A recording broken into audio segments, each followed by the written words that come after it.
Hello and welcome to another video which is going to show you how to get the very top grades. Today we have a 30 out of 30 answer on Jekyll and Hyde from a really generous viewer, Sanjay Saktival.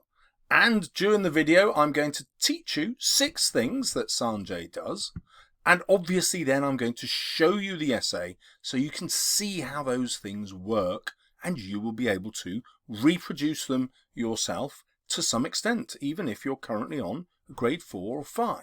When we read the essay, I'm going to zoom in on the examiner's notes at the side because these explain why he hasn't got marks and then why he earns them as he goes through.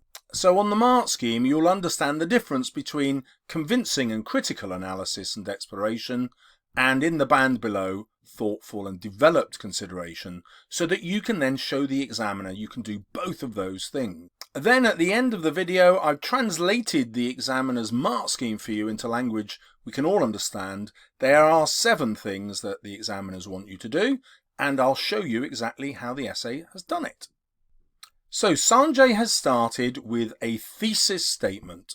Stevenson presents Hyde as a product of Victorian London's prejudice. So he's trying to demonstrate the prejudice of society. There's a clear link to the author's purpose, high marks, that's thoughtful and developed. In chapter 1, Hyde is shown to have trampled calmly over a girl. The oxymoron depicts the inhumane and malevolent nature of Hyde. Now what's interesting here is you could memorize this, and perhaps Sanjay already has, before going into the exam, knowing that he'll be able to write about this incident with this language, whatever the question. So that is a top tip. Plan in advance what you're going to write. He shows no remorse and is followed by a doctor who demands recompense. The doctor had a desire to kill him. It could be argued that Hyde's trampling was only spontaneous and unintentional. Nevertheless, the doctor, who is supposedly respectable due to his occupation, has violent and dangerous desires. So we can now see Sanjay is giving us an interesting contrast. Hopefully he'll develop that further below. Let's see what AO2 and AO1 are. Right, first the examiner's convinced that Sanjay's dealing with the whole text. And he's also convinced, I say he, it could very well be a she, couldn't it? Let's call her she from now on. She's also convinced that his references are integrated. We can see that because the quotations are short. In AO2, Sanjay's writing about Stevenson's methods. As soon as you explain what Stevenson is doing, how he's presenting a character, you're automatically examining the method and automatically considered thoughtful and having a consideration. They'll look at the whole essay as a whole to decide if the whole thing is developed. Now, an easy way for you to do this is to keep using phrases like Stevenson presents, or here, Stevenson could perhaps be suggesting, and that will always get you into level 5. Now, the mark scheme's slightly confusing. Remember, level 5 is where grade 7 is, okay? So levels and grades are different, but grade 7 is in level 5. Right, let's get back to the essay. Stevenson could perhaps be suggesting how Victorian gentlemen had a voyeuristic attraction to violence. Hyde is prejudiced against, even though he may have done a mistake and offered to give a check. Therefore, Hyde derives his ape-like behaviour from the Victorian norms. So what Sanjay is suggesting here is that Hyde is just behaving in a way that is expected of him by Victorian society, paying money to compensate. The examiner has spotted a bit of context here by the use of the phrase Victorian gentleman. Okay, so just using that phrase shows that you're considering the time in which the text was written. Now we're going to read a little bit of revision that Sanjay has done, which has taken the examiner by surprise. So he's going to delve into a piece of philosophy called existentialism. Now, you don't need to know anything about this, although you're welcome to look it up. But Sanjay's obviously studied existentialism. But look, there's going to be no examiner comment here, because the examiner isn't confident about this philosophy herself or himself, and is therefore not ready to commit to a mark yet. But by the time we get down here, Sanjay will have done something to get into level 6. Let's find out what that is that tips the balance.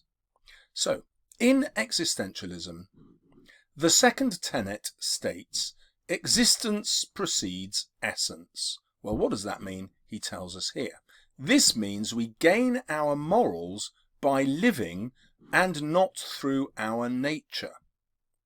So, Hyde has been influenced by the society around him and is therefore an archetypal member of society. Now, the examiner's not convinced by that yet, because obviously Hyde is created as an outsider, and the examiner can't see how Hyde is representing the whole of society. Sanjay can, though. Stevenson may have created Hyde in order to challenge the prejudice faced by many due to their social classism. So the examiners agreed with this because they can see that social class was an issue in Victorian London, and they're willing to give Sanjay the benefit of the doubt here. I actually think this is wrong. I don't think he's prejudiced against because of his social class, but that doesn't matter. Examiners will disagree. This may be why Stevenson left England and went to live in the pagan country of Samoa, where Christian morality wasn't practiced. So there's some context going on here which has convinced the examiner. They would know that Stevenson did in fact move to Samoa. Now, what they don't know is Samoa had been heavily influenced by missionaries, so Christian morality may have been practiced, although it might have been a different version from Victorian England, that's for sure. So our key takeaway here is when you start linking meaning to context, the examiner will be convinced. So you do need some context to back up your point of view. Now, Sanjay is going to move into some language analysis here, and the examiner is going to say that's thoughtful and developed rather than critical and exploratory. So let's see if we can understand why. However, Hyde is also presented to be atavistic and primitive. In chapter 4, the Carew murder case, we are, this should say, given the violent notion that Hyde clubbed Sir Danvers Carew, a man with old world kindness. He threw a storm of blows, symbolising the plethora of damage that he gave to Carew. This would be provocative to a Victorian reader, as the act was gratuitous. That means it wasn't necessary. Hyde's inhumane character is further emphasised when he is described to be a damned juggernaut. The verb gives connotations of eternal punishment in hell. Well, we could argue that there's a bit too much storytelling here and not enough about Stevenson's purpose. So that prevents it being critical and exploratory.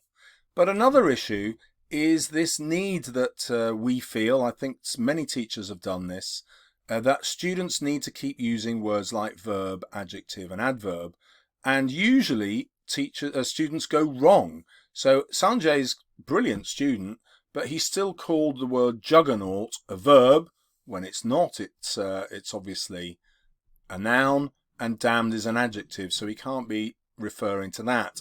And just using terminology incorrectly kind of gets on the examiner's nerves. They think, well, that's obviously not critical and exploratory because he doesn't actually know fully what he's talking about. And the other problem was the language not quite being clear at the top. So let's find out about this Hindu tradition and god of the Jagannath.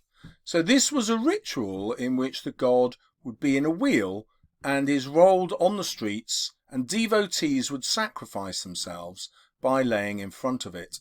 This allusion shows how Carew was almost at the mercy of Hyde and sacrificed his life. This depicts Hyde as a demoniacal character that goes against Victorian values so an outcast in society. So the examiner said, yep, that's going up into level 6 for AO2. So that word allusion is a method. He's using the juggernaut as an allusion, and it's having an effect on the reader. The examiner could equally have said, yeah, that's also context, and I'm going to give it an exploration of the author's ideas linked to context in AO3. Now, the reason the examiner hasn't done that is they gave Sanjay level 6 AO3 earlier in the essay, remember? Which means now that they've given level 6 AO2, they're just waiting to see if they can find a level 6 AO1. There it will be, and that will be enough to get into the top band. In the next paragraph, Sanjay makes a really good case about how Stevenson is writing his novella in response to prejudice against homosexuality. So I'll leave that. You can pause that on the screen and read it if you want to. I'm not going to go through it now for this important reason. The examiner has written nothing here. So the examiner hasn't been convinced about this theme of homosexuality in the novel. Sanjay links it very firmly to the 1885 Government Act, the law that was passed, the Law Amendment Act, which outlawed homosexuality as gross indecency. So the examiner's not in a position to disagree with Sanjay because the context is so good, but it's something the examiner's not aware of, and so they're uncertain. However, at the end of the paragraph, Sanjay links this knowledge to some other autobiographical detail about Stevenson's life. Here we go. Stevenson himself was instilled with the fear of sensuality and homosexuality, a doctrine which he has understood due to his nanny, Alison Cunningham, who taught him about the rules of Presbyterian Christianity. So this is something that the examiner knows about, so they feel much more confident, and they can see how Sanjay has linked that to society's fear of homosexuality. Now, even though that's not an interpretation I think that the examiner agrees with, they've seen the evidence from context and said, yep, okay, you've made your case, I'm going to give you the marks. Right, now all the examiner needs is a level 6 in AO1 in order to put it into the top band. So in the extract, Stevenson presents Hyde as sacrilegious and unchristian, therefore not a member of society. There is a plethora of drug and God. The two antithetical words are structured to show the incompatibility of Christianity and drugs. Therefore, Stevenson juxtaposes the two ideas to foreshadow the multifaceted nature of Victorian men. Hyde is a product of drug taking and doesn't uphold Christian morals. The repetition of God may portray the important part that Christianity plays in many people's lives, but could perhaps be to mock the existence of God. So Hyde is seen to be a polar twin to what a quintessential Christian should be. Okay, that's a very, very sophisticated argument, and it's come out of the language of the extract. Now, you can easily steal this idea. In fact, you can steal all the wording, because the contrast between drug taking that produces Hyde and the Christian setting, God, is something you can always write about, whatever the question. But I want you to notice something further. All the essay up to the bit that I've just read was not about the extract. Now that's liberated Sanjay, because what he's done is he's looked at the question and said, right, what evidence from the novel can I bring that will answer the question? Now this is brilliant. It means that he doesn't have to wonder about what to write. And I always recommend this to my students. Write the essay first, answering the question, and then when you go to the extract, it'll be so much easier to find things you want to say that fit what you've already said. So that is one of the most powerful bits of advice I can give you. The other thing that you'll notice is that Sanjay has prepared some go-to ideas. So he knew he was going to write about the Jagannath. He knew he was going to write about the girl being trampled by Hyde. and he knew he was going to write about drugs and Christianity. You know, no matter what the question was, these were always going to be relevant. And by the way, they'd also be relevant if the question was about Dr. Jekyll. So he knew he'd be able to get these in. Now, the other thing is that the beginning of the novel, when we first find out about Hyde, will also be relevant to any essay title that you get. So working out now in advance what you want to write about the beginning of the novel, where the girl gets trampled and the doctor wants to kill Hyde, is a banker. It will definitely fit nearly any essay that can come up. Now, what you'll see at the end of the essay is just a short conclusion.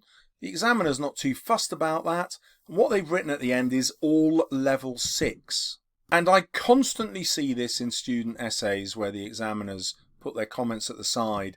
The examiners never start off saying, yep, I think this is level 6. They always start off conservatively, but that doesn't count against you.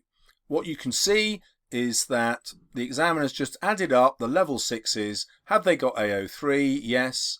Have they got AO2? Yes. Have they got AO1? Yes. Boom. I'm putting you into the top band, no questions asked. Now, the other way that Sanjay's got into such a great rhythm is he hasn't worried about the voice in his head which says this is a rubbish idea. Look what he did with his first rubbish idea. He just wrote it. I always train my students, just write, don't think. And the reason is, you know, when you start writing, your brain will suddenly go, oh, hang on, I can do better than that, and will come up with the better idea. And then you just cross out the old one. But if you just listen to the voice in your head and say, oh no, that's not a very good idea, it'll take you ages to get to the good one. If you write it, boom, happens really quickly. So how has Sanjay convinced the examiner that the argument is well structured? Well, he keeps going back to Stevenson's purpose all the way through. That also makes it conceptualized, and he's shown that it's to the full task by taking moments from different parts of the novel. And the easiest way of doing that, of course, was not to start with the extract. The extract allowed him to pick really detailed words to write detailed analysis on, having those one-word quotations. That also allowed him to have an insightful analysis. Remember, some of that he'd prepared in advance, for example, like using the word juggernaut. He talked about the structure of the novel and why things happen when they do. For example, the use of the word juxtaposition or juxtapose, where the writer contrasts one thing with another. That's always structure. I haven't really talked about the subject terminology. You will have spotted the excellent vocabulary in this essay, and a good tip would be just to write it down now and try and use it yourself. And you will have noticed all the different bits of context which he used to link to his interpretations, which convinced the examiner, even though I felt the examiner didn't really agree with what he was saying. So if you'd like some more grade 9 ideas, why not check out my guide? Otherwise, check out the videos.